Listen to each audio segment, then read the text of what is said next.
It's easy to resize a window in macOS. You can drag the sides left or right. You can drag the top or bottom edge up and down. Or you can drag a corner to resize a window. But there are some options to give you more control when resizing windows. If you hold the Option key while dragging an edge, the window will resize symmetrically, keeping the center of the window in the same spot. Hold the Option key while dragging a corner, and all 4 edges resize, keeping the center point of the window locked in place, resizing all edges symmetrically.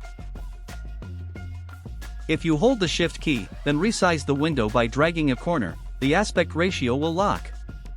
The proportions between the width and the height remain the same, so the window will keep the same shape as it's resized. Finally, hold the Shift key while dragging an edge. That will lock the opposite edge in place and lock the proportions while resizing the window.